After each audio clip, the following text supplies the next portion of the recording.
ആ സജോയ്, ആ ഒത്തിരി കാലമായല്ലോ കണ്ടിട്ട്. എന്നാ പതിവില്ലാതെ വഴി?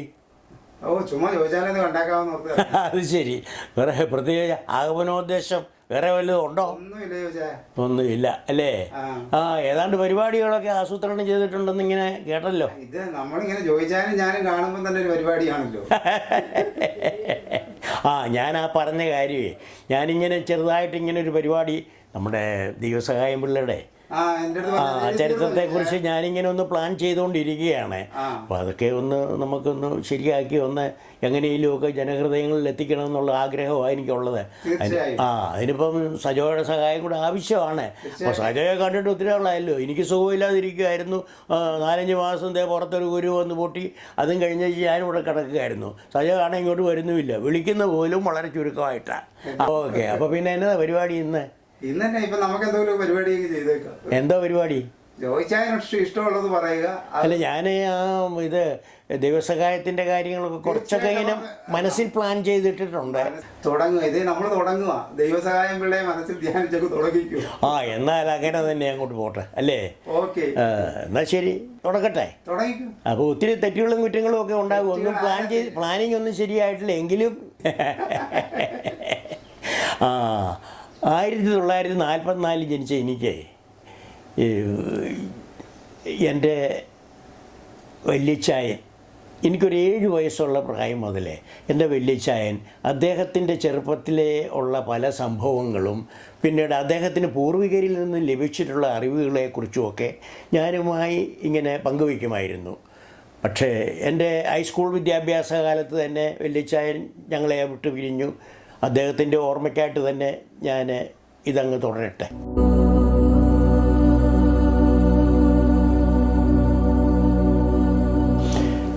പതിനൊന്നാം ക്ലാസ് കഴിഞ്ഞ് ഞാൻ കോയമ്പത്തൂർ പോയി ഫോട്ടോ വാട്സും ഒക്കെ പഠിച്ച് 1964 മുതൽ പല സ്ഥാപനങ്ങളിലും ഫോട്ടോഗ്രാഫി വർക്കുകൾ ചെയ്തു പോന്നിരുന്നു. 1970 ഈ ഫോട്ടോഗ്രാഫിയോടൊപ്പം തന്നെ ഈ പ്രൊഫഷണൽ നാടകകലയിലേക്കും കൂടെ തിരിഞ്ഞു. അങ്ങനെ നാടകാഭിനയം തുടങ്ങി ഏതാണ്ട് 50 വർഷങ്ങൾ പിന്നിട്ടപ്പോൾ, അതായത് 2021 എൻ്റെ ഒരു സ്നേഹിതൻ തങ്കച്ചൻ കുന്നങ്കേരിക്കുളം എന്ന് പറഞ്ഞ നാടകകൃത്തുണ്ട്. അദ്ദേഹം ബാംഗ്ലൂരിലുള്ള ധർമ്മരാം എന്ന വൈദിക സെമിനാരിക്ക് വേണ്ടി ഒരു സ്റ്റേജ് നാടകം എഴുതിയിരുന്നു. അത് പിന്നീട് രൂപമാറ്റം വരുത്തി റേഡിയോ നാടകമാക്കി.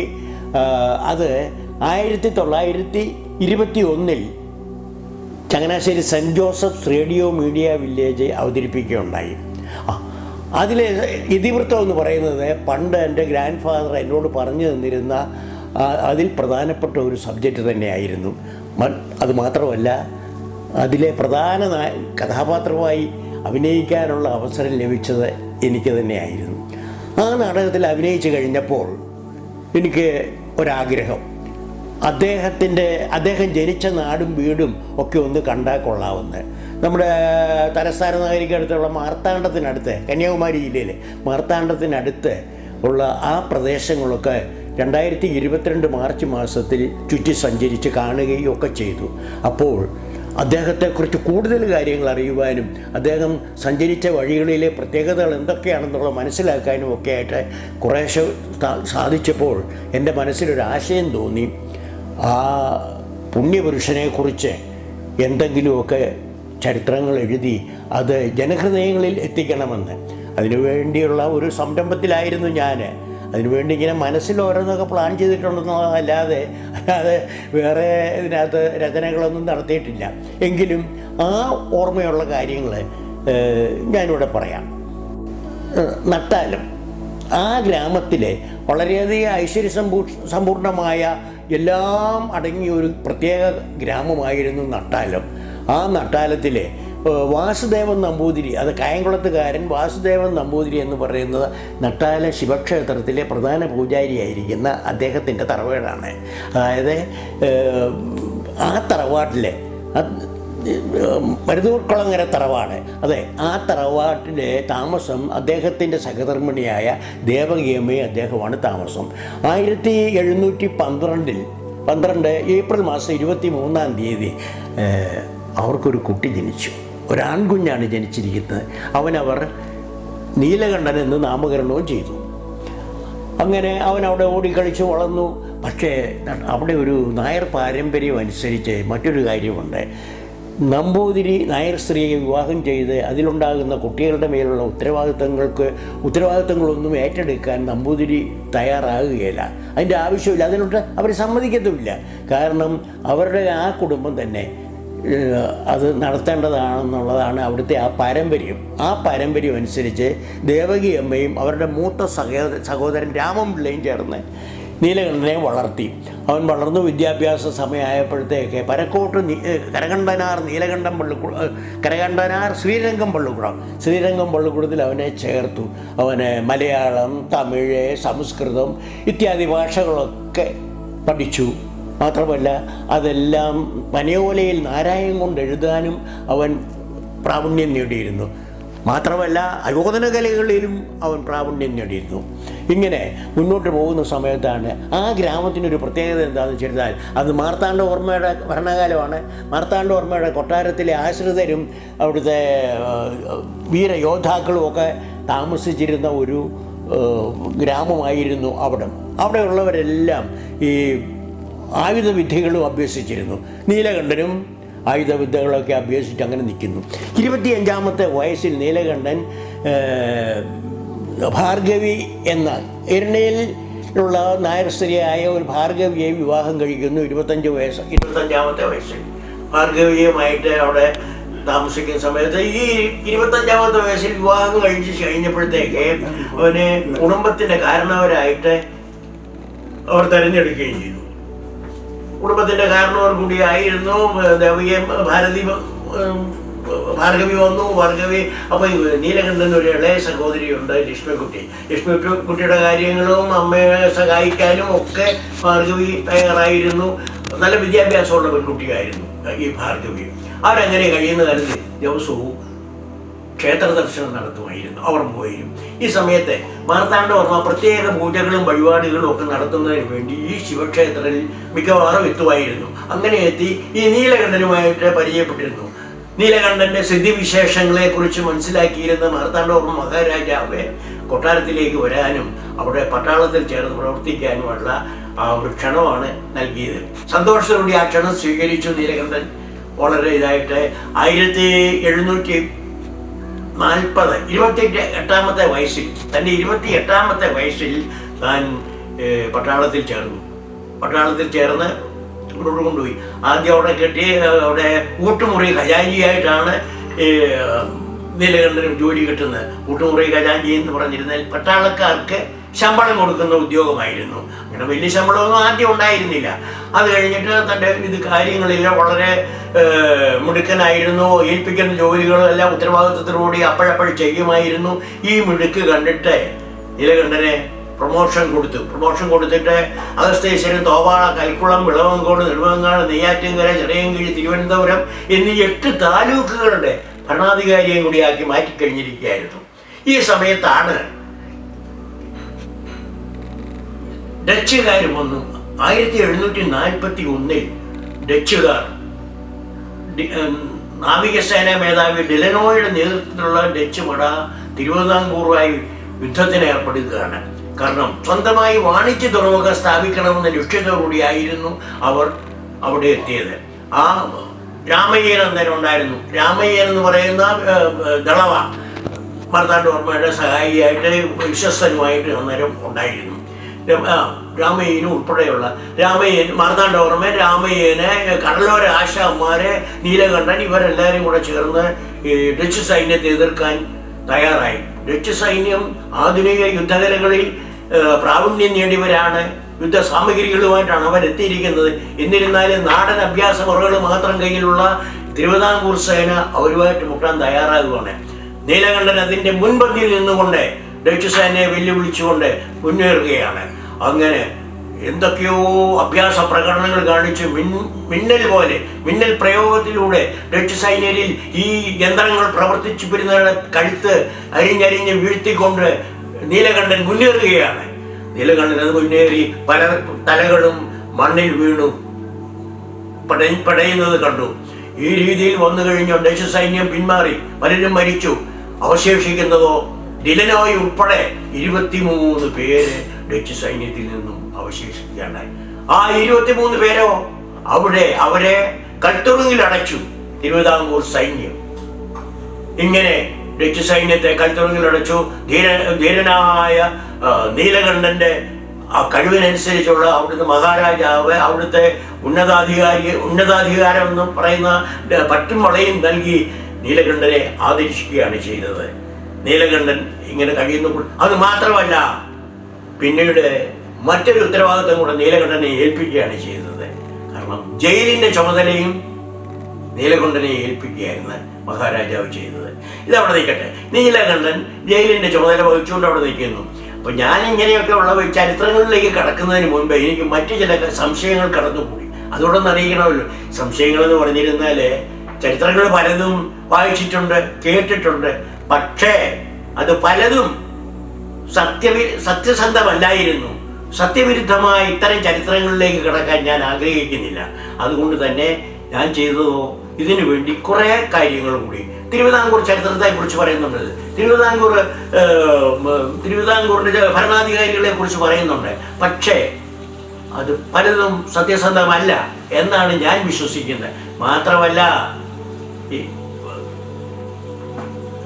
ചില വ്യക്തികളെ ഉദ്ദേശിച്ച് അവരുടെ താല്പര്യമനുസരിച്ച് ചിലരെയൊക്കെ ഒഴിവാക്കിക്കൊണ്ട് ഇത് മൺമറഞ്ഞു പോയ ചരിത്രങ്ങളാണ് പലതും. അതൊക്കെയാണ് നമ്മൾ മനസ്സിലാക്കേണ്ടിയിരിക്കുന്നത്. അതിനുവേണ്ടി കേരള ചരിത്രത്തിലേക്ക് തന്നെ നമുക്ക് തുടങ്ങാം. കേരള ചരിത്രത്തിൻ്റെ ഒരു ഭാഗം കോഴിക്കോട് സാമൂതിരിമാർ ഭരിച്ചിരുന്ന കാലം. അത് അന്ന് കോഴിക്കോടിൻ്റെ ഒരു ഭാഗം പൂഴിനാടെന്ന് പറയുന്ന ഒരു പ്രദേശം ഉണ്ടായിരുന്നു.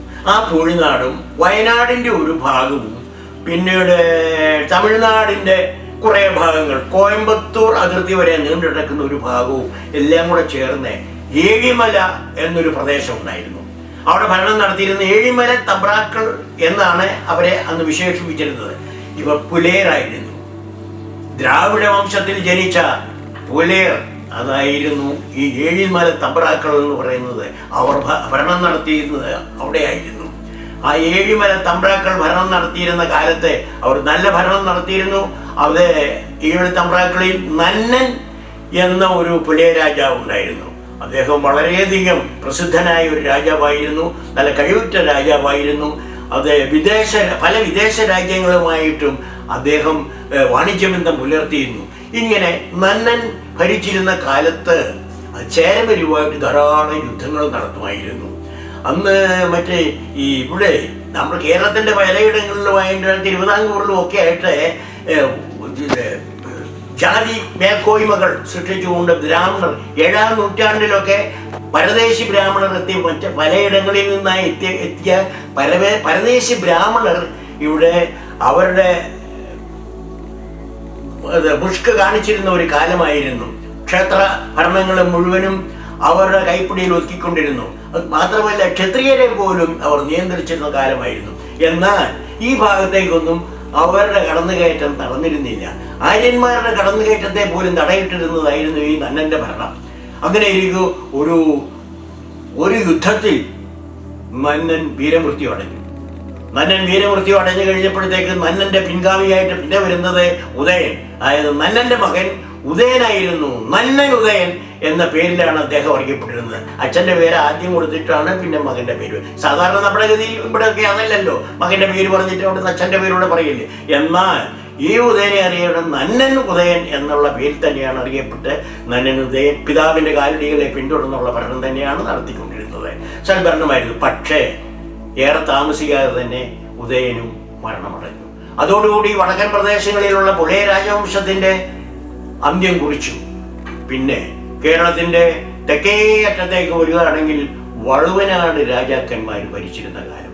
ഈ വളുവനാട് രാജാക്കന്മാർ ഭരിച്ചിരുന്ന കാലത്ത് അവസാനത്തെ വളുവനാട് രാജാവും മൺമറഞ്ഞ് കഴിഞ്ഞപ്പോൾ അതിനടുത്ത് വെളിക്കായലിൻ്റെ അഭിമുഖമായി കിടക്കുന്ന പുലയനാർ കൊട്ടാരം ഇവിടെ ഭരിച്ചിരുന്നത് മറ്റൊരു പുലയ രാജാവായിരുന്നു, അയ്യൻകോതൻ. പെരുമാറ്റി വംശത്തിൽപ്പെട്ട അയ്യൻകോതൻ എന്ന പുലയ രാജാവായിരുന്നു അവിടെ പുലയനാർ കോട്ടയൊക്കെ ഭരിച്ചിരുന്നത്. അന്ന് ഇവരുടെ കടന്നുകയറ്റം നടന്നു കഴിഞ്ഞിരിക്കുന്നു. ബ്രാഹ്മണർക്ക് വേറൊരു കാര്യമുണ്ട്. അവര് പഴയ അവരെ ആധിപത്യം സ്ഥാപിച്ചിരിക്കുന്ന മേൽക്കോയ്മ സൃഷ്ടിച്ച് അവരെ ആധിപത്യം സ്ഥാപിച്ച് കഴിയുന്ന കാലമായിരുന്നു അത്. തിരുവിതാംകൂറിൽ അതൊക്കെ നടക്കുമായിരുന്നു. എങ്കിലും അയ്യങ്കോതൻ അവിടെ ഭരിച്ചിരുന്നു. അയ്യങ്കോതന് വേറൊരു കാര്യങ്ങളുണ്ട്. അയ്യങ്കോതനെ ഏതു വിധനെയും കൊല ചെയ്യണമെന്നുള്ള ഒരു ഉദ്ദേശത്തോട് തന്നെ ഈ ഉയർന്ന ജാതിക്കാരാണ് അതിനു വേണ്ടി കാത്തിരിക്കുകയായിരുന്നു. കാരണം രാജാവായതുകൊണ്ട് തങ്ങൾക്കും ക്ഷേത്രത്തിനുള്ള അവകാശമുണ്ട്. ഇതായിരുന്നു അയ്യൻകോതന്റെ വാദം. മാത്രമല്ല, പഴയ കാലത്ത് കാവുകൾ ധാരാളമായിട്ട് തിരുവിതാംകൂറിലുണ്ടായിരുന്നു. കേരളത്തിൽ തന്നെ ഉണ്ടായിരുന്നു ഒരുപാട്. തിരുവിതാംകൂറിൽ ഏതാണ്ട് 10,000-15,000 കാവുകളോളം ഉണ്ടായിരുന്നു എന്നാണ് ചരിത്രം രേഖപ്പെടുത്തിയിരിക്കുന്നത്. ആ കാവുകൾ എന്ന് പറഞ്ഞിരുന്നാൽ ഇപ്പോഴത്തെ പോലെ ഒന്നുള്ള കാവുകളൊന്നും ഇല്ല. വെറുതെ ഒരു വൃക്ഷത്തിന്റെ ചുവട്ടിൽ ഏതെങ്കിലും ഒരു കല്ല് കുടിച്ചിട്ട് അതിൽ വിളക്ക് കൊളുത്തിയിരുന്നാൽ അത് കാവായി മാറുകയാണ്. അതായിരുന്നു കാവ്. അങ്ങനെ ഈ പെരുമാട്ടി വംശത്തിൽപ്പെട്ട കാളി എന്ന ഒരു പുലയ സ്ത്രീ ഒരു എലിപ്പവൃക്ഷത്തിന്റെ ചുവട്ടിൽ വെള്ളാരം കല്ല് കുഴിച്ചിട്ട് ദീപം കൊളുത്തി പൂജ നടത്തിയിരുന്ന ഒരു സ്ഥലമായിരുന്നു. അത് അടിച്ചു പൊളിച്ച് നിരത്തിക്കൊണ്ട് അവിടെയാണ് ശ്രീപത്മനാഭസ്വാമി ക്ഷേത്രം പണിതത് എന്ന ഒരു അധികാരം കൂടെ സ്ഥാപിച്ചുകൊണ്ട് ഈ അയ്യങ്കോതൻ ക്ഷേത്രത്തിനുള്ള അവകാശത്തിന് വേണ്ടി അവകാശവാദം ഉന്നയിച്ചു പോന്നിരുന്നു. ഏതു വിധേനയും അയ്യങ്കോതനെ നശിപ്പിക്കണം എന്നുള്ള ചിന്തയായിരുന്നു പ്രമാണിമാർക്കുണ്ടായിരുന്നത്. മറ്റൊരു കാര്യം കൂടെ പറഞ്ഞാൽ, ഈ അയ്യങ്കോതന് 2 സഹോദരിമാരുണ്ടായിരുന്നു. മൂത്തവൾ കടവല, ഇളയവൾ കോത. ഈ കോതയായിരുന്നു കൊക്കോതമംഗലം എന്ന ആ നാട്ടുരാജ്യം ഭരിച്ചിരുന്നത്. അതുകൊണ്ട് തന്നെയാണ് കൊക്കോതമംഗലം എന്ന് പേരിട്ട്. കോതറാണി ഭരിച്ചിരുന്നതുകൊണ്ടാണ്. കോതറാണിയെ സംബന്ധിച്ച് പറയുകയാണെങ്കിൽ വളരെയധികം പ്രത്യേകതയുള്ള ഒരു റാണി തന്നെയായിരുന്നു. തൻ്റെ ഇടമായി ഭരിക്കാനുള്ള ഒരു രീതിയിലാണ് അത്. അധികൃതരായിട്ടുള്ളവർക്ക് ധാരാളം നന്മകൾ ചെയ്യുമായിരുന്നു. എന്നാൽ പ്രമാണിമാരെയെല്ലാം കൂടുതൽ അവരിൽ നിന്ന് നികുതി ഈടാക്കുകയും ചെയ്തിരുന്നു. അതിൽ പരാതികൾ ഉണ്ടെങ്കിലും ധൈര്യമില്ലായിരുന്നു കോതറാണിയായിട്ട് മുട്ടാൻ. അതിന് കോതറാണിയൊക്കെ ഒരു ശക്തമായ സൈന്യം തന്നെ ഉണ്ടായിരുന്നു. അതായത് ആനകളുടെ സൈന്യം. ഇത് വരുമാന സ്രോതസ്സായിരുന്നു. ആനകളെ കാട്ടിൽ നിന്ന് കൊണ്ടുവന്ന് മെരുക്കി ലേലം ചെയ്ത് വിൽക്കുക. പോരാത്തത് നല്ല ആനകളെ ഈ യുദ്ധത്തിന് വേണ്ടി സജ്ജമാക്കി വെക്കുക. ഇതൊക്കെ ഉണ്ടായിരുന്നു. മാത്രമല്ല, ആനകളുടെ സൈന്യവും അതോടൊപ്പം തന്നെ പരിശീലനം ലഭിച്ചത് വേട്ടനായ്ക്കള് ധാരാളം ഉണ്ടായിരുന്നു. ഇതൊക്കെ സൈന്യത്തിന്റെ ഭാഗമായിരുന്നു. ഇതുകൊണ്ട് തന്നെ കോതറാണിയോട് മുട്ടാൻ ആർക്കും ധൈര്യമില്ലായിരുന്നു. മാത്രമല്ല, ഒരു യുദ്ധം നടന്നിരുന്നാൽ ആ യുദ്ധത്തിൽ എതിർ സൈന്യത്തിന്റെ ഇടയിലേക്ക് മതപ്പാടുള്ള ആനകളെ തെരഞ്ഞെടുത്ത് മാറ്റി നിർത്തിക്കൊണ്ട് അവരുടെ ഇടയിലേക്ക് ഇളക്കി വിടുന്ന ഒരു പതിവുകളുണ്ടായിരുന്നു. ഇത് കാരണം ഭയപ്പെട്ട് ആരും യുദ്ധത്തിന് തയ്യാറാകില്ലായിരുന്നു. ഇങ്ങനെ ഇരുന്ന സമയത്ത് മറ്റൊരു സംഭവമുണ്ട്. കോതറാണിക്ക് ഒരു പുത്രിയുണ്ട്, ആതിരകുമാരി. നല്ല ആരോഗ്യവും സൗന്ദര്യവുമുള്ള ആതിരകുമാരി ഉണ്ട്. ആതിരകുമാരി എന്ന ആ പുത്രി അവരുടെ ഈ 2 കല്യാണത്തിന് പലർക്കും അറിയിപ്പ് നൽകി. പ്രമാണിമാർക്കെല്ലാം അറിയിപ്പ് നൽകി. പക്ഷേ അതിനകത്ത് പ്രത്യേകം കൊടുത്തിരിക്കുന്നതെന്നറിയോ? ആരും വന്ന് സഹകരിക്കണമെന്നില്ല. അർഹമായ വിഹിതം യഥാസമയം കൊട്ടാരത്തിൽ എത്തിച്ചിരിക്കണം. അല്ലാത്ത പക്ഷം തക്കതായ ശിക്ഷ അനുഭവിക്കേണ്ടി വരും എന്ന ഭീഷണിയോടുള്ള കത്തായിരുന്നു അവർ കൊടുത്തിരുന്നത്. പക്ഷേ അവരെ ഭയപ്പെട്ട് ചെയ്യാതിരിക്കാൻ പറ്റുമോ? അവരെല്ലാം അതുപോലെ ചെയ്തിരുന്നു. ഏത് വിധേന ഇവരെ നശിപ്പിക്കാൻ വേണ്ടി ഇതെല്ലാം മനസ്സിലിട്ട് വളർത്തിക്കൊണ്ട് ഈ ഉന്നതം കഴിയുകയാണ്. ഈ സമയത്ത് അതിനോട് മറ്റൊരു സംഭവം കൂടെ ഉണ്ടായി. ഏറ്റവും തൊട്ടടുത്തെന്ന് പറയുന്നത് ആറ്റിങ്ങലാണ്. ആറ്റിങ്ങൽ രാജാവ് വേറെ ഭരിക്കുന്നുണ്ട്. ഈ കോതറാണിയായിട്ട് ഒരു രാജാക്കന്മാർക്ക് ഒരു ധാരണയില്ല, ഒരു താല്പര്യവും ഇല്ല, അവരുമായിട്ട് ഒരു സഹകരണവും ഇല്ല. പിന്നെ അന്ന് തിരുവിതാംകൂർ ഭരിച്ചിരുന്നത് തൃപ്പാപ്പൂർ സ്വരൂപത്തിൽ നിന്നുള്ള റീജന്റ് ഉമയമറാണിയാണ്. ഉമയമറാണിക്ക് മാത്രം വലിയ കുഴപ്പമൊന്നുമില്ല. അവരോട് ഇടയ്ക്കിടയ്ക്കൊക്കെ അത്യാവശ്യത്തിനുള്ള സഹകരണമൊക്കെ നടത്തുമായിരുന്നു. അല്ലാതെ വേറെ ആർക്കും സഹകരണം ഇല്ലെന്ന് മാത്രമല്ല, അവരോട് വിരോധം തന്നെയായിരുന്നു. അങ്ങനെ ഈ ആതിരകുമാരി അപ്പോൾ കോതറാണിയുടെ കൊട്ടാരത്തിലേക്ക് ആറ്റിങ്ങലിൽ നിന്ന് 2-3 കൊശവന്മാർ ഒരു മൺപാത്രങ്ങൾ നല്ല രീതിയിലൊക്കെ ഉണ്ടാക്കി അവർ ദാനമായിട്ട് കൊണ്ടുവന്ന് റാണിക്ക് കൊണ്ട് കൊടുത്തു. അതെല്ലാം വാങ്ങിച്ചു വെച്ച് കഴിഞ്ഞാൽ അതിന് പ്രതിഫലം എന്നോണം നെല്ലറയിൽ ധാരാളം നെല്ല് കിടപ്പുണ്ട്. നെല്ലറയിൽ നിന്നും നെല്ലളന്ന് അവർക്ക് പാരിതോഷികമായിട്ട് കൊടുക്കുന്നു. നെല്ലളന്ന് കൊടുക്കുന്നത് ഈ ആതിരകുമാരിയാണ്. ആതിരകുമാരി അവർക്ക് നെല്ലളന്ന് കൊടുത്തു. പക്ഷേ ഈ സമയത്ത് കൊട്ടാരത്തിൽ ചെന്ന് നെല്ലളന്നും അല്ല, കൊട്ടാരത്തിൽ നിന്ന് അവർ നാട്ടിൽ ചെന്ന് നെല്ലളന്ന് മാറ്റുന്നതിനിടയിൽ അതിനകത്തൊരു തലമുടി കിടക്കുന്നുണ്ട്. ഈ തലമുടി നോക്കിയപ്പോൾ ഒരു 6 അടി 3 ഇഞ്ച് നീളമുള്ള കരുത്തുള്ള തലമുടിയാണ് കണ്ടത്. ആതിരകുമാരിയുടെ മുടിയായിരുന്നു ഇത്. നാട്ടിൽ മുഴുവൻ പാട്ടായി. കൊട്ടാരത്തിൽ എത്തി, രാജാവിൻ്റെ അഗാധുകളിലും ഈ പേര് എത്തി. ഇതനുസരിച്ച് രാജാവ് ഈ കൊശവന്മാരെ വിളിപ്പിച്ച് മുടിയുമായിട്ട് ഇവിടെ എത്താൻ പറഞ്ഞു. അവർ മുടിയുമായിട്ട് അവിടെ ചെന്ന് കഴിഞ്ഞ് ആ മുടി കണ്ടു. അതൊരു സ്വർണ്ണ തളികയിൽ അയാൾ സൂക്ഷിച്ചു വെച്ചിട്ട് ഒതറാണിക്ക് അറിവ് കൊടുത്തു. അങ്ങയുടെ മകളെ വിവാഹം കഴിക്കാൻ ഞാൻ ഒരുക്കമാണ്, അത് എത്രയും പെട്ടെന്ന് വിവാഹം നടത്തി തരണം. ഒതറാണി ബുദ്ധിമതിയായിരുന്നു. അവർക്കറിയാം ഇവരെ സവർണരുടെ എല്ലാ ഏർപ്പാടുകളും ശരിക്കും അറിയാവുന്നവരായതുകൊണ്ട് അവർണരോട് കാട്ടുന്നത് എന്തൊക്കെ ആയിരിക്കുമെന്ന് അവർ മനസ്സിലാക്കിയിരുന്നതുകൊണ്ട് ഇതൊക്കെ താൽക്കാലികമായിട്ട് ഉള്ള ഒരു താല്പര്യം മാത്രമാണെന്നും പിന്നീട് തൻ്റെ പുത്രിക്ക് ഉണ്ടാകേണ്ട അനുഭവങ്ങൾ എന്താണെന്നുള്ളതിനെ കുറിച്ചൊക്കെ അവർ മനസ്സിലാക്കിയിരുന്നത് കൊണ്ട് അവരെ ഒന്നാം തരം മറുപടി തന്നെ കൊടുത്തു. സൗകര്യമില്ല, എന്നെ താങ്കൾക്ക് വിവാഹം ചെയ്തത്, വേറെ വല്ല പണി നോക്കാന്നുള്ള രീതിയിൽ തന്നെ ഭീഷണിയുടെ സ്വരത്തിൽ തന്നെ അവർ ആ വിവരം അറിയിക്കുകയും ചെയ്തു. ഇത് കേട്ട് കഴിഞ്ഞപ്പോഴത്തേക്ക് ഉറപ്പ് വൈരാഗ്യമായി. അങ്ങനെയാണോ? എന്നാ യുദ്ധം? ആ യുദ്ധമെങ്കിൽ യുദ്ധമെന്ന് കോതറാണിയും പറഞ്ഞു. അവർ വിട്ടുകൊടുക്കുമോ? അങ്ങനെ യുദ്ധ സമയമായപ്പോൾ പക്ഷേ ഇതിനിടയ്ക്ക് ഈ മേധാവികൾ, സവർണരായ മേധാവികളിൽ പലരും ഇവരുടെ കൊട്ടാരത്തിൽ ജോലി ചെയ്യുന്നുണ്ടായിരുന്നു. അവരെ ഇതിനിടയ്ക്കെല്ലാം സ്വാധീനിക്കുകയും ഇവരുടെ രഹസ്യമാർഗങ്ങൾ, സഞ്ചരിക്കുന്ന രഹസ്യമാർഗങ്ങൾ, രഹസ്യ തന്ത്രങ്ങൾ ഇതെല്ലാം അവർ മനസ്സിലാക്കി ഈ ആറ്റിങ്ങൽ രാജാവ് വെച്ചിരുന്നു. അതനുസരിച്ച് ഇവരെ വകവരുത്താനുള്ള തീരുമാനമായിരുന്നു അവരെടുത്തിരുന്നത്. ഇവർ കുതിരപ്പുറത്ത് സഞ്ചരിക്കുന്ന ആ പാതകളിൽ ഇവർ രഹസ്യ ആയിട്ട് ഇവർ പട്ടാളക്കാരെ നിർത്തുക, അവിടെ ഒരു വലിയ വൃക്ഷം വെട്ടിയിട്ട് തടസ്സമുണ്ടാക്കി അവരെ തടഞ്ഞുകൊണ്ട് അവരെ അവിടെ വെച്ച് വധിക്കുകയാണ് ചെയ്തത്. ഇവർ പറഞ്ഞു ഇവിടെ പുലേനാർ കൊട്ടാരത്തിൽ നിന്നും സഹോദരൻ അയ്യങ്കോവൻ രാജാവ് അവിടെ നിന്ന് എത്തി, തൻ്റെ സൈന്യവുമായിട്ടെത്തി ആറ്റിങ്ങൽ കൊട്ടാരത്തിന് തീ വെച്ച് നശിപ്പിച്ചു. ആളുകളും എല്ലാമായി അവിടുന്ന് അവർ ഓരോരുത്തരത്തേക്ക് ഓടാൻ തുടങ്ങി. അയ്യങ്കോവൻ അവിടുന്ന് വന്നു. ഈ അവസരം തന്നെ അയ്യങ്കോവനെ പണ്ട് ക്ഷേത്രത്തിന് വേണ്ടിയുള്ള അവകാശവാദം ഉന്നയിച്ചതിൻ്റെ പേരിൽ വധിക്കണമെന്നുള്ള ആലോചനയിൽ ഇരുന്നവർ അത് ആ അവസരം തന്നെ അതിനുവേണ്ടി വിനിയോഗിച്ച് ചതിവിൽ അയ്യങ്കോവനെയും അവിടെ വെച്ച് കൊല്ലുകയാണ് ചെയ്തിരുന്നത്. ഇത് കണ്ടു അന്തം വിട്ടുപോയി. ആതിരകുമാരി ഓടി അഭയം തേടി പലയിടത്തും ഒരു രക്ഷാമാർഗം ഇല്ലാതായി. അഭയം ഒരിടത്തും ലഭിച്ചില്ല. ഒടുവിൽ അവർ പുലേനാർ കോട്ടയിൽ ചെന്നു. അവിടെയില്ല. പുലേനാർ കോട്ടയും ആറ്റിങ്ങൽ കൊട്ടാരത്തിൽ നിന്ന് ആറ്റിങ്ങൽ സൈന്യം വളഞ്ഞു കഴിഞ്ഞിരുന്നു. ഈ സമയം ആതിരകുമാരി തൻ്റെ പ്രിയപ്പെട്ട കറുത്ത കുതിരപ്പുറത്ത് കയറി നൂറുകണക്കിന് മുതലകൾ വസിക്കുന്ന ആ കുളത്തിലേക്ക് എടുത്തിയാടി ആ മുതലകൾക്ക് ആഹാരമായി അന്ത്യം കുറിച്ചു. പക്ഷേ ഇതെല്ലാം കഴിഞ്ഞു.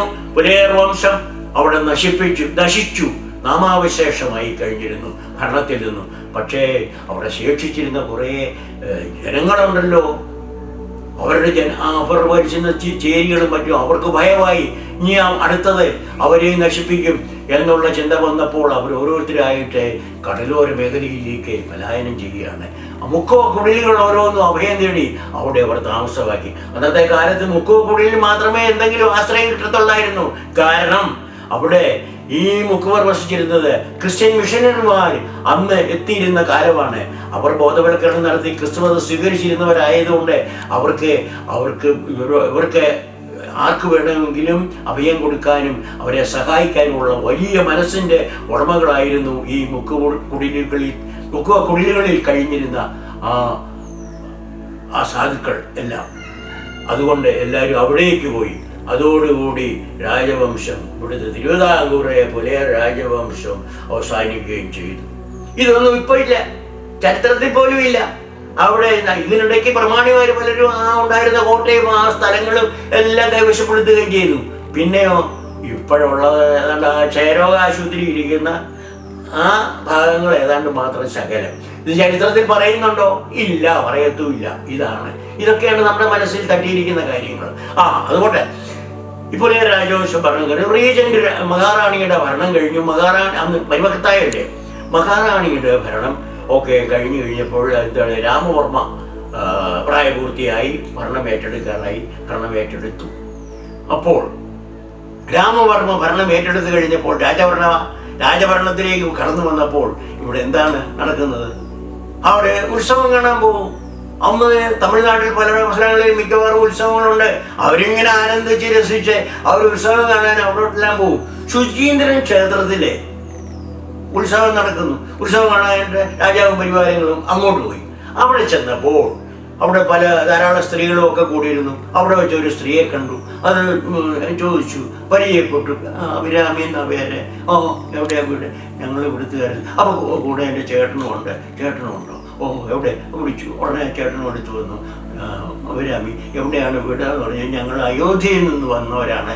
അവിടെ പ്രകൃതി ദുരന്തം ഉണ്ടായപ്പോൾ അവിടെ നിന്ന് രക്ഷപ്പെട്ട് ഞങ്ങൾ ഇവിടെ എത്തിയിരിക്കുന്നതാണ് എന്നുള്ള വിവരങ്ങളെല്ലാം പറഞ്ഞു. എന്നാ എങ്കിൽ അഭിരാമിയെ വിവാഹം കഴിക്കാനായിട്ട് താല്പര്യമുണ്ടെന്ന് പറഞ്ഞു. ചേട്ടനോട് തന്നെ പറഞ്ഞു. ഒടുവിൽ മുണ്ടും കുടമയൊക്കെ ചേട്ടനും കൊടുത്തു, എല്ലാം കൊടുത്ത് അവിടുന്ന് കല്യാണം കഴിച്ചു. അടുത്ത ക്ഷേത്രത്തിൽ പോയിട്ട് രാമവർമ്മ വിവാഹവും കഴിച്ചു അഭിരാമിയെ. ഇത്രയേ ഉള്ളൂ രാജാക്കന്മാരുടെ കാര്യം. ഇവിടുന്ന് ഓരോരുത്തരടുത്ത് നികുതികളൊക്കെ പിരിച്ച് മധുരനായകന്മാരുമായിട്ടുള്ള ബന്ധം, മധുരനായകന്മാർക്ക് കപ്പവും കൊടുത്തും കൊടുക്കാതെയൊക്കെ ഇങ്ങോട്ട് പോകുന്ന കാലമാണ്. രാജാക്കന്മാരുടെ പ്രധാന ഹോബി എന്ന് പറയുന്നത് ഇതൊക്കെ തന്നെ ആയിരുന്നു എന്നുള്ളത് മനസ്സിലാക്കാൻ വേണ്ടി ഇപ്പോൾ കൂടെ പറഞ്ഞു എന്നുള്ളതേ ഉള്ളൂ. അങ്ങനെ അഭിരാമിയായിട്ട് കൊട്ടാരത്തിൽ വിവാഹം കഴിച്ചു. അവർക്ക് ആദ്യം ഒരു പുത്രൻ ജനിച്ചു. അത് പപ്പുത്തമ്പി. അതാണ് പപ്പുത്തമ്പി. രണ്ടാമത് 2 വയസ്സിനുള്ളതായിട്ട് രാമൻ തമ്പി. അത് കഴിഞ്ഞ് ഇളയതാണ് ഉമ്മണിത്തങ്ക. ഇങ്ങനെ 3 മക്കളും അവർക്ക് ജനിച്ചു. അവരുമായിട്ട് മുന്നോട്ട് അതുകൊണ്ട് പപ്പുത്തമ്പിക്കൊക്കെ 22 വയസ്സ് ഒക്കെ പ്രായമായ സമയത്താണ്. ഇയാള് സമുദ്രസ്നാനത്തിന് പോകാറുണ്ട്. കടലിൽ പോയി കുളിക്കും. അങ്ങനെ ഒരു ദിവസം കടലിൽ പോയി കുളിച്ചിട്ട് തിരിച്ച് വസൂരി പിടിക്കാൻ വരുന്നു. അന്നത്തെ കടുത്ത വസൂരിയ. ഇന്നത്തെ വസൂരി ചിക്കൻ ബോക്സ് ഒന്നും അല്ലെന്ന് കണ്ടോണം. ആരും അടുക്കത്തില്ല. ആ രീതിയിലുള്ള ഭയാനകമായ രീതിയിലുള്ള ഒരു രോഗമായിരുന്നു വസൂരി ആ കാലത്ത്. ഇയാൾ വസൂരി പിടിച്ച് ഇയാൾ മരണപ്പെടുകയാണ് ചെയ്തത്. അപ്പോൾ അതിനു മുൻപായിട്ട് തന്നെ മാർത്താണ്ഡവർമ്മ അടുത്ത അരിമക്കത്തായല്ലേ അടുത്ത ഭാരം ഏൽക്കേണ്ടവൻ മാർത്താണ്ഡവർമ്മ ആയതുകൊണ്ട് മാർത്താണ്ഡവർമ്മയെ അതിനു മുൻപ് തന്നെ വിളിപ്പിച്ച് അവിടുന്ന് സ്ഥാനാരോഹണം നടത്തുകയും ചെയ്തിരുന്നു. പക്ഷേ പപ്പുത്തമ്പി, രാമൻ തമ്പി ഈ തമ്പിമാരോട് അവരെ സഹായിക്കാൻ വേണ്ടി അവരോട് 8 പിള്ളമാരുണ്ട്, മാടമ്പിമാരുണ്ട്. അവരും ശക്തരായിരുന്നു, പ്രബലരായിരുന്നു. പക്ഷെ അവർക്ക് ഏത് വിധേയനെ മാർത്താണ്ഡവർമ്മയെ വധിക്കണം എന്നുള്ള ചിന്ത മാത്രമായിരുന്നു. മാർത്താണ്ഡവർമ്മ ആ രീതിയിൽ ഭരണം നടത്തുമ്പോൾ അതിൽ ഒരിക്കലും ഒന്നും സമ്മതിക്കാതെ ഒളിവിലും മറവിലുമായിട്ട് ഒരുപാട് കാലം കഴിയേണ്ടി വന്നിരുന്നു മാർത്താണ്ഡവർമ്മയ്ക്ക്. അങ്ങനെയാണ്. പക്ഷെ ഒടുവിൽ മാർത്താണ്ഡവർമ്മയ്ക്ക് ഇവരെ വധിക്കാതിരിക്കാൻ പറ്റാത്ത അവസ്ഥ വരെ എത്തിപ്പോയി. എന്ത് ചെയ്യും? ഇവരിതെല്ലാം കപ്പം പിരിക്കാൻ തുടങ്ങി. മധുരനായകന്മാർക്ക് കപ്പം കൊടുക്കാതിരിക്കുന്നു. ഇവര് ഇത് പിടിച്ചിട്ട് മധുരനായകന്മാർ കപ്പം തരാത്തത് എന്താണെന്ന് ചോദിക്കുമ്പോൾ അത് മാർത്താണ്ഡവർമ്മ വാങ്ങിച്ചുകൊണ്ട് പോയി. ഇങ്ങനെയൊക്കെ ബാലിശമായ സംഭവങ്ങളായിരുന്നു. ഇങ്ങനെയൊക്കെയാണ് അന്നത്തെ കാലത്തൊക്കെ നടന്നിരുന്നത്. ഇതാരെങ്കിലും മനസ്സിലാക്കിയിട്ടുണ്ടോ? ഇല്ല. ഇങ്ങനെ മുന്നോട്ട് പോകുന്നവർക്ക് ഒരു ദിവസം മാർത്താണ്ഡവർമ്മ രാമൻ തമ്പിയെ വിളിച്ചിട്ട് പറഞ്ഞു, പിന്നെ ഇതുപോലെ നമ്മൾ വഴക്കും വയ്യാവലിയായിട്ടൊന്നും പോകണ്ട, അത് ശരിയല്ല, നമുക്കത് സന്തോഷമായിട്ട് ജീവിക്കാം. അതുകൊണ്ട് നമ്മുടെ ബന്ധം മുന്നോട്ട് കൊണ്ടുപോകണം. അതുകൊണ്ട് എൻ്റെ മുറപ്പെണ്ണായ തങ്കയെ ഞാൻ വിവാഹം കഴിക്കാൻ ആഗ്രഹിക്കുന്നു, നമുക്ക് ആ വിവാഹം നടത്തി തരണം നിങ്ങളെല്ലാവരും കൂടെ എന്ന് പറഞ്ഞു. അത് പറ്റത്തില്ല, അത് ഉടക്കി. നിനക്ക് എന്നോട് അർഹത ആക്ഷേപിച്ചു, വംശീയമായിട്ട് തന്നെ ആക്ഷേപിച്ചു. അതിനുള്ള അർഹത തനിക്കില്ല, ഞങ്ങളുടെ സഹോദരിയെ കല്യാണം കഴിക്കാനുള്ള അർഹതയില്ലെന്നും പറഞ്ഞ് പോയി. അതിൽ വളരെ ക്ഷുഭിതനായി മാർത്താണ്ഡവർമ്മ കൊട്ടാരം വിട്ട് പോകാൻ പറഞ്ഞു. എല്ലാവരും അവർ പോയി. ആ ഒരു വലിയ വൈരാഗ്യമായിട്ട് തീർന്നു. അതങ്ങനെ മുന്നോട്ട് പോകുന്ന കാലത്ത് ഒരു ദിവസം മാർത്താണ്ഡവർമ്മ തന്നെ പറഞ്ഞു, കൊട്ടാരത്തിലേക്ക് അനുനയ സംഭാഷണത്തിന് വേണ്ടി തമ്പിമാരെ വിളിച്ചു. അനുനയ സംഭാഷണം നടത്തുന്നു. പക്ഷേ വർമ്മ ബുദ്ധിമാനായിരുന്നല്ലോ, മുൻകൂട്ടി തയ്യാറാക്കിയിരുന്ന ഒരു തിരക്കഥയുടെ അടിസ്ഥാനത്തിലൂടെ തന്നെയായിരുന്നു വിഷയങ്ങൾ എടുത്തിട്ട് അത് കഴിച്ചു. അത് കഴിഞ്ഞ ഉടനെ പതുക്കെ വന്നു. അത് കഴിഞ്ഞിട്ട് എൻ്റെ അമ്മാവൻ്റെ കട്ടിലെവിടെ, അമ്മാവൻ്റെ പാത്രങ്ങൾ എവിടെ കൊണ്ടുപോയി, നമ്മളിവിടെ അപ്പറയൊക്കെ ഈ അതെന്തി, തവിയെന്തി, ചട്ടിയെന്തി എന്നൊക്കെ ചോദിക്കുന്നവരുടെ കാര്യം തന്നെയായിരുന്നു അന്ന് അവിടെ നടന്നുകൊണ്ടിരുന്നത്. അവിടെ അത് അങ്ങനെ കൊണ്ടുപോയി, അത് അവർ കൊണ്ടുപോയി, ഇവർ കൊണ്ടുപോയി. തർക്കങ്ങളിലേക്ക് വരുത്തിക്കൊണ്ട് പപ്പുത്തമ്പി അങ്ങ് വധിച്ചു. വാളെടുത്ത് വാളിനിരയാക്കി രാജാവ്. പപ്പുത്തമ്പിയുടെ വിവരിച്ച് ഇത് കഴിഞ്ഞ് അറിഞ്ഞോണ്ടേ അനിയൻ ചോദിക്കാൻ പോകുന്നു. സൈന്യം അവിടുത്തെ കാവൽക്കാർ തടഞ്ഞു, അവരെ തട്ടിമാറ്റി. ഇവൻ ഓടിക്കേറി മാർത്താണ്ഡവർമ്മ അനിയൻ തമ്പിയെ വധിച്ചു. ഇത് കഴിഞ്ഞു കഴിഞ്ഞപ്പോഴത്തേക്ക് രണ്ടുപേരെയും വധിച്ചു കഴിഞ്ഞു. ഇവരെ പറഞ്ഞ് അമ്മയും സഹോദരനും കൂടെ അവിടെ ചെന്നു. അവര് വാവിട്ട് കരഞ്ഞുകൊണ്ട് വന്ന് അവര് ഉടവാളെടുത്ത് അവരും ജീവൻ ഒടുക്കി രണ്ടുപേരും. ഉമ്മണിത്തങ്ക അവര് അതിനകത്ത് ഇവനെ ഭയങ്കരമായിട്ട് ശാപവാക്കുകൾ ഉച്ചരിച്ച് ഇവനെ ശപിച്ച് ആകെപ്പാടെ വല്ലാത്ത രീതിയിലെത്തി നാക്ക് വലിച്ച് പറിച്ച് പിഴുത് കളഞ്ഞിട്ട് അങ്ങനെ ഉമ്മണിത്തങ്കയും ആത്മഹത്യ ചെയ്തു. അപ്പോൾ തമ്പിമാരുടെ കുടുംബം മൊത്തമേ അവസാനിച്ച് കഴിഞ്ഞിരുന്നു. ഇതുകൊണ്ട് തീർന്നില്ല. തമ്പിമാരെ സഹായിച്ചിരുന്ന അല്ലെ തമ്പിമാരുടെ ഒപ്പം നിന്നിരുന്ന പിള്ളമാരും മാടമ്പിമാരും ഉണ്ടായിരുന്നു. അവര് പ്രബലമായ ശക്തിയായിരുന്നു. മാർത്താണ്ഡവർമ്മയെ വധിക്കാൻ വേണ്ടി അവര് ഒരുപാട് തന്ത്രങ്ങൾ പ്രയോഗിച്ച് നടത്തിക്കൊണ്ടിരുന്നു. ഇങ്ങനെ 1733 തമ്പിമാരുടെ അവസാനം. തമ്പിമാർ അവസാനിച്ചു കഴിഞ്ഞു. ഓരോ സമയങ്ങളിലായി വളരെ ബുദ്ധിപൂർവ്വം ആലോചിച്ച് തമ്പിമാരെ പിള്ളമാരെ ഓരോരുത്തരെയായിട്ട് മാർത്താണ്ഡവർമ്മ വധിക്കാൻ തുടങ്ങി. അവർ താമസിച്ചിരുന്ന അവരുടെ സ്വത്തുക്കളെല്ലാം കണ്ടുകെട്ടി. അവർ വീടിൽ നിന്ന് തറവാട് ഇടിച്ചു നിരത്തി അവരുടെ കുളം തോണ്ടി. എന്നിട്ട് അവരുടെ ഭാര്യമാരെയും മക്കളെയും മുക്കുവർക്ക് ലേലം ചെയ്തു വിറ്റിരുന്നു. അങ്ങനെ മുക്കുവ കുടിലുകളിലേക്ക് അവർ പോകേണ്ട സാഹചര്യം വരെ ഉണ്ടാക്കി. ഇങ്ങനെ 1737 തമ്പിമാരുടെ കാലവും അവസാനിച്ചു. പിന്നീട് ഈ കാലമൊക്കെ ആയപ്പോഴത്തേക്ക് രാമയ്യൻ ദളവ കുറേയൊക്കെ ആയി. രാമയ്യൻ ദളവ 37 കഴിഞ്ഞിട്ട് ഇടയ്ക്ക് അധികാരമൊക്കെ ഇട്ട് രാമയ്യൻ ദളവയുടെ ഇതിലേക്കുള്ള കാര്യങ്ങൾ വരികയാണ്. 1741 കുളച്ചൽ യുദ്ധമായപ്പോൾ രാമയ്യൻ ദളവ അവിടെ നിന്ന് ദളവയായി കഴിഞ്ഞിരുന്നു. പിന്നീട് രാമയ്യൻ ദളവയുടെ അതിനു മുൻപും തമ്പിമാരെ വധിക്കുന്നതിനൊക്കെ രാമയ്യൻ്റെ ബുദ്ധിശനങ്ങളൊക്കെ വ്യാപിച്ചിരുന്നു. അതൊക്കെ ഉപയോഗിച്ചാണ് മാർത്താണ്ഡവർമ്മ പ്രവർത്തിച്ചിരുന്നത്. കുളച്ചൽ യുദ്ധത്തോടുകൂടി തടവിലാക്കപ്പെട്ടവരുടെ കൂടെ നിന്നുവിൽ അവിടെ നിന്ന് ജയിലിന്റെ ചുമതല കൂടി നീലകണ്ഠന് ലഭിച്ചു. അവിടുന്ന് 1741 കുളച്ചൽ യുദ്ധ കാലഘട്ടം വന്നു. അപ്പോഴേക്കും രാമയ്യൻ ദളവ അദ്ദേഹം ദളവയായി കഴിഞ്ഞിരുന്നു. ആ കുളച്ചൽ യുദ്ധത്തിൽ നീലകണ്ഠനും കടലോര ആശാന്മാരും രാമയ്യൻ ദളവയും എല്ലാം പങ്കെടുത്തു. കുളച്ചൽ യുദ്ധത്തിൽ ഡച്ചുകാരെ പരാജയപ്പെടുത്തി. അങ്ങനെ ഇവരെ എല്ലാവരെയും ബന്ധിതരാക്കി ജയിലിൽ അടച്ചിരിക്കുകയാണ്. നമ്മൾ പറഞ്ഞു നിർത്തിയത് അവിടെ ആയിരുന്നു. ഇവരെ ജയിലിലായ വിവരം പറഞ്ഞിരുന്നുവല്ലോ. അതിൻ്റെ തുടർച്ചയാണ് അടുത്തത്. ജയിലിൽ എത്തി. അപ്പോൾ നീലകണ്ഠനെ സംബന്ധിച്ച് പറഞ്ഞിരുന്ന ആ സമയത്ത് രാജാവ് ഉദ്യോഗക്കയറ്റം ജയിലിൻ്റെ ചുമതല കൂടി നീലകണ്ഠന് നൽകി. ജയിലിൻ്റെ ചുമതല കൂടി നിന്നും ഡെല്ലനോയിയായിട്ടുള്ള അടുപ്പങ്ങൾ കൂടുതൽ വർദ്ധിച്ചു. ഡെല്ലനോയി വന്നിട്ട് നീലനോട് ഇങ്ങനെ ഒരാവശ്യം ഉന്നയിച്ചു, ഞങ്ങളെ മോചിതരാക്കുകയാണെങ്കിൽ തിരുവിതാംകൂർ സൈന്യത്തിൽ ചേർന്ന് പ്രവർത്തിച്ചോളാം. അതൊരു നല്ല ആശയമാണെന്ന് നീലന് തോന്നി.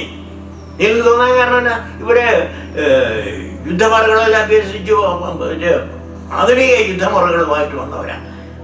തിരുവിതാംകൂർ സൈന്യത്തിന് അതൊന്നുമില്ല. അപ്പോൾ അവരതെല്ലാം പരിശീലിച്ചു പോകുന്നവരായതുകൊണ്ട് അവരെ തിരുവിതാംകൂർ സൈന്യത്തിലേക്ക് ചേർന്ന് കിട്ടിയിരുന്നാൽ അത് വളരെ വിജയപ്രദമാകുമെന്ന് തോന്നി. ആ വിവരം രാജാവിനെ അറിയിക്കുകയും ചെയ്തിരുന്നു. എന്നാൽ രാമയ്യൻ ദളവയാകട്ടെ അതിന് തടസ്സവാദം ഉന്നയിച്ചു. പാടില്ല, തോറ്റ സൈന്യാധിപരെയും അല്ലെങ്കിൽ സൈന്യത്തിൽപ്പെട്ടവരെയും നമ്മുടെ സൈന്യത്തിൽ ചേർത്തിരുന്നാൽ അവൻ എന്നും മനസ്സിൽ പഴ സൂക്ഷിക്കുന്നവനായിരിക്കും.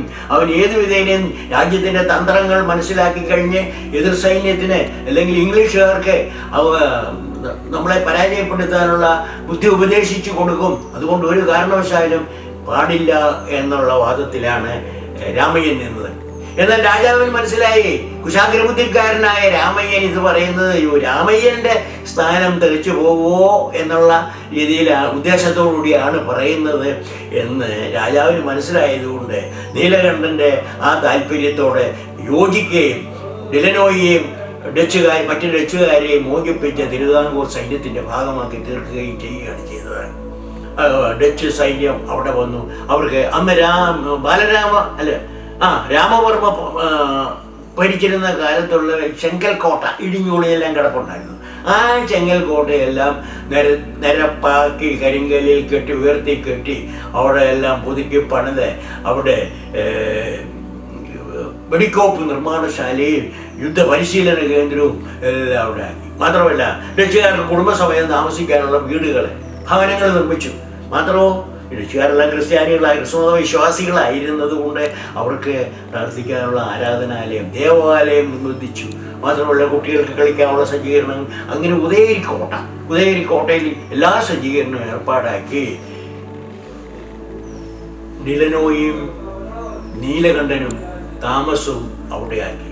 ഒരേ വീടിൻ്റെ ഇരുഭാഗങ്ങളിലായി. എന്നാൽ അവർക്ക് ഔദ്യോഗിക കാര്യങ്ങൾ ചർച്ച ചെയ്യുന്നതിന് വേണ്ടിയുള്ള ഒരു ഹോളും എല്ലാ സൗകര്യങ്ങളോടും കൂടി അവിടെ ഇവരും താമസമാക്കി. ഡിലനോയുടെ ഭാര്യ എന്ന് പറഞ്ഞിരുന്ന മാർഗരറ്റിൻ്റെ മകൾ മരിയുണ്ട്. ഈ മരിയ എന്ന് പറഞ്ഞാൽ മാർഗരറ്റിൻ്റെ മകളാണെങ്കിലും മാർഗരറ്റിനെ കുറിച്ച് പറയുകയാണെങ്കിൽ മാർത്താണ്ഡവർമ്മയുടെ ഒരു വിശ്വസ്ത ദ്വിഭാഷി ഉണ്ടായിരുന്നു, ഡച്ച് ദ്വിഭാഷി അവിടെ താമസിച്ചിരുന്നത്. അഞ്ചുതെങ്ങിലായിരുന്നു അദ്ദേഹം താമസിച്ചിരുന്നത്. മകളുമായിട്ട് താമസിക്കുന്ന സമയത്ത് ആദ്യം ഒരു വിവാഹം കഴിച്ചു.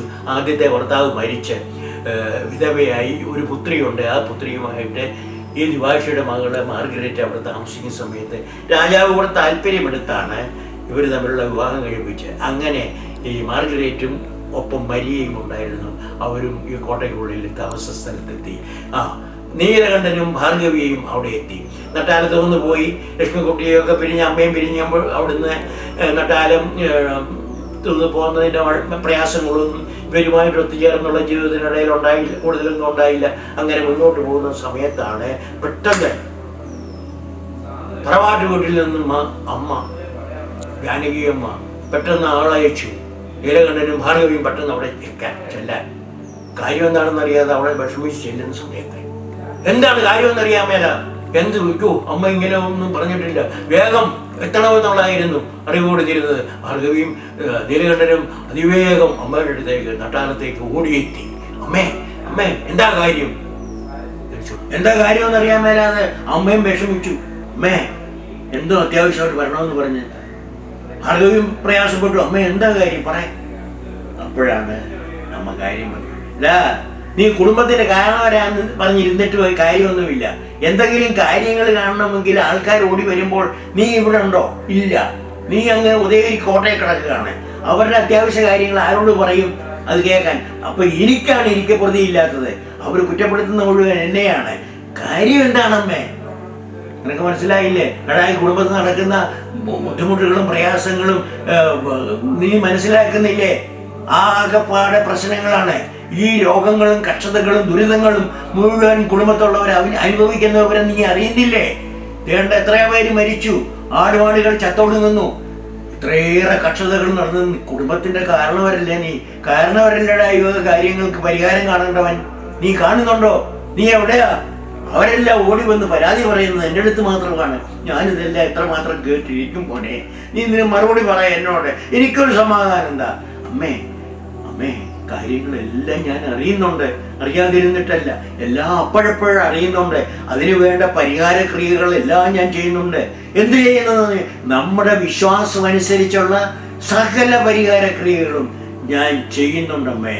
നമ്മുടെ അപ്പൻ തിരുമേനിയോട് ചോദിച്ചേ. അപ്പൻ തിരുമേനി അതിനകത്ത് എന്തെല്ലാം പൂജകൾ നടത്തുന്നു. അത് മാത്രമല്ല, ഞാൻ മറ്റു പലരോടും തെരഞ്ഞിട്ട് മന്ത്രതന്ത്രാദികളിൽ വരെ വിശ്വസിക്കേണ്ടി വന്നിട്ടുണ്ട്. അതുവരെ നടത്തിയിരുന്നു. എന്നിട്ടും പരിഹാരം കാണുന്നില്ലെങ്കിൽ ഞാൻ എന്ത് ചെയ്യുമേ? അമ്മ തന്നെ ഒന്ന് പറയാം, ഞാൻ കുറ്റക്കാരനാണോ?